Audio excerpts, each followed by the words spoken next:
ஆமாம், தலைவர் ஏன் இவ்வளோ கோவமாக இருக்காரு? ரோடு ஷோவுக்கு ரெடி பண்ணியிருந்த வண்டியை யாரோ பஞ்சர் பண்ணி விட்டாங்களாம். தலைவர் இனிமேல் ரோடு ஷோவே போக மாட்டேன்னு அடித்து சொல்லிட்டாரு. ஏன், என்னாச்சு? ரோடெல்லாம் ஒரே குண்டும் குழியுமாக இருக்கான். அதனால் அவருக்கு பயங்கர முதுகுவலி வந்துருச்சான். என்னது, தலைவர் டிக்கெட்டை கையில் வச்சுட்டு எல்லாருக்கும் கொடுத்துக்கிட்டே இருக்காரு. தலைவர் ரோடு ஷோவை கேன்சல் பண்ணிட்டாராம்.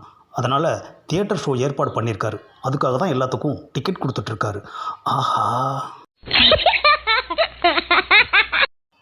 என்னது, ரோடு ஷோவுக்கு தலைவர் கூட யாருமே போகலையா? ஆமாம். ஏன்பா? ரோடு ஷோவை திடீர்னு வாக்கிங் ஷோவாக மாற்றிட்டார். அதுதான். ஆமாம், தலைவர் ரோடு ஷோவை கேன்சல் பண்ணிட்டாராமே. தலைவர் வித்தியாசமாக ஃப்ளைட் ஷோ அரேஞ்ச் பண்ணிட்டார். அதுதான். ஆமாம், ஏன் தலைவர் கூட்டத்துக்கு நடுவில் கையில் பெரிய ராடாக வச்சு காட்டிக்கிட்டு போகிறாரு? அது வேறு ஒன்றும் இல்லை.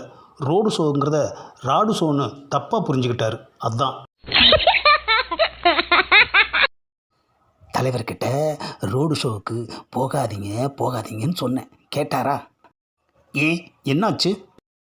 கடைசியில் ரோட்லையே நிற்க வச்சுட்டாங்க. ஆமாம், தலைவர் ஏன் விடிய காலையிலேயே ரோடு ஷோ வச்சுருக்காரு?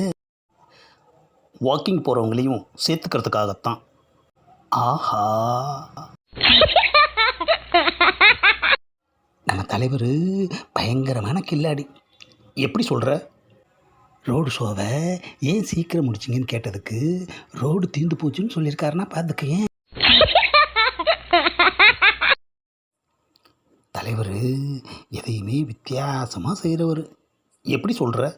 ரோடு ஷோக்கு அவர் போகாமல் அவரோட கட் அவுட் அனுப்பி வச்சிருக்காரு.